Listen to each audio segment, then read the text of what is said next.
Hello, welcome to Grandpa's Workshop. I'm Loz, and as always, you're welcome in my workshop. So, it's been about a month since my last update. I've been plagued with various things. Started July, I had a bit of a wobble because that was the 12th month anniversary of Nana Sue's passing. But it went okay. I'm slowly getting the house sorted out with a memory box and everything else, and getting rid of stuff that I don't need and isn't precious to us. What have we been doing over July? Well, I told you I was going to follow up on those 3 2-box making courses that I did with Mark at Lakeland Cabinet Makers near Penrith. So I did his first 5-day hand tool workshop. Well, it's a mixture of hand and machinery. Where he mixes hands-on work with little Q&As about various tools and which tools to choose. So that went really well. For the week's project, I chose one of 3 that was up for offer. What's usually on offer is either a little short 4-legged spinning stool with a big live edge back with experience of carving out seat bottoms and turning legs. I chose the 2-step stool, which gives you experience in working with plain or round wood, doing the dovetails on his wood wrap panther router.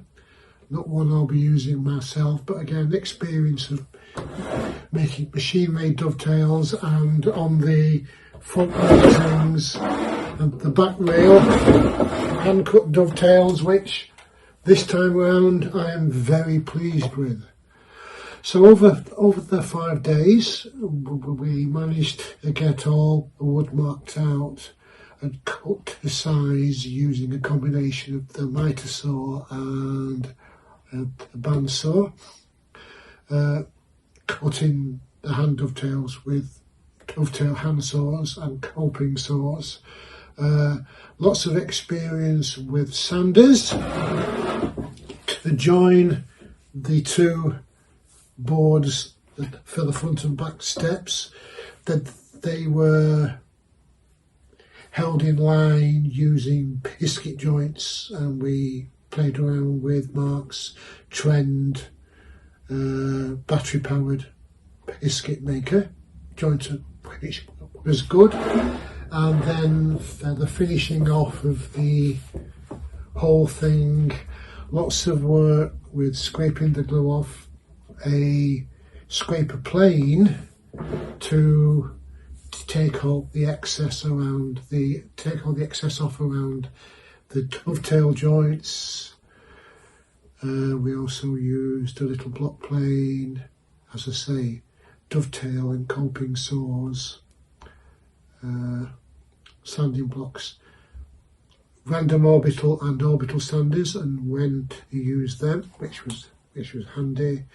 Going from 180 grit to 240 grit, as I say, using the scraper plane to get really smooth joint finishes. We managed to get everything cut in the foot and stacked under weights by the end of day 2.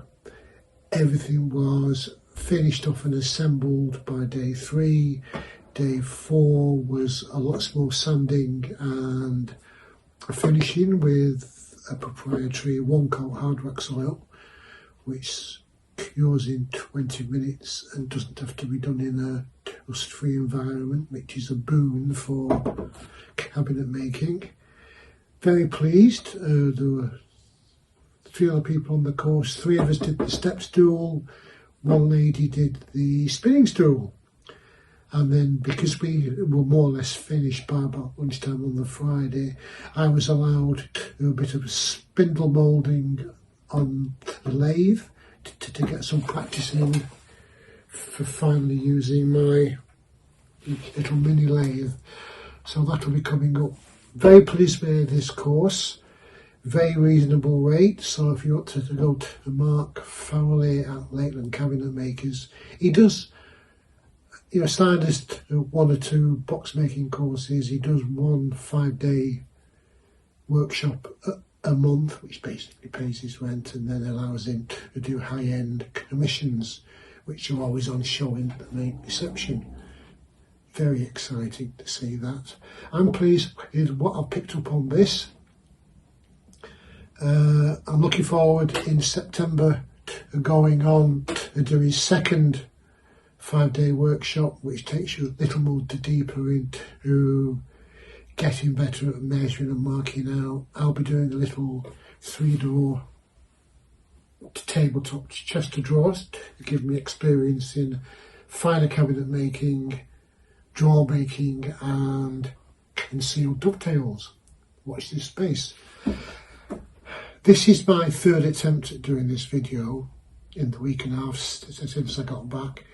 I won't get into it, but I did a 30-minute one illustrating the blow-by-blow account of this with slides, and then today I did another shorter one, just a general update, and both of them ended up somehow between iMovie and being posted on YouTube. So this is a very brief summary, just to get a Wednesday waffle out, as it's been over a month. So yeah, still fighting this HV-related vertigo and chronic fatigue, but I'm happy in myself. Pleased I've got this under my belt. I am going to finish tidying up the garage. The good news is I've managed to more or less finish getting the TSLS fence system on my Axminster craft table saw, and then I've got to sort out all the other junk. I'm having a big clear out of all the 2nd and 3rd grade tools, and then now I've got my indoor tools more or less finished off, although I've still got to buy a cabinet scraper. So that's that. Oh, I nearly forgot. A quick shout out of one of my workshop buddies, Ant 1721. I'll give you a link below. He's struggling to get up to 500 subs, so if anybody hasn't already done Ant 1721, I'd be really grateful. He deserves a shout out. He does little tool hauls and time spent in his workshop like this. So, be grateful, guys. Thanks a lot. The heat's just too much. It's uncharacteristic on the pen irons. So, I'm happy. I hope you're happy. I'm going to crack on in the workshop over the next couple of weeks. In throwing out a load of stuff, there's a couple of 3 projects that as usual are only half finished. So I will, rather than throw them out, I'm going to finish them off and maybe post short little videos. I've also been collecting stuff for my toolbox treasures, and I might post a bit about what I've been collecting and putting in there as part of my heritage. Right, so that's it, guys. You crack on in your workshops. Be careful as always. Remember, no fingers to be harmed in the making of projects. I'm off for a cup of tea and I shall get back to you shortly. Crack on, guys, crack on.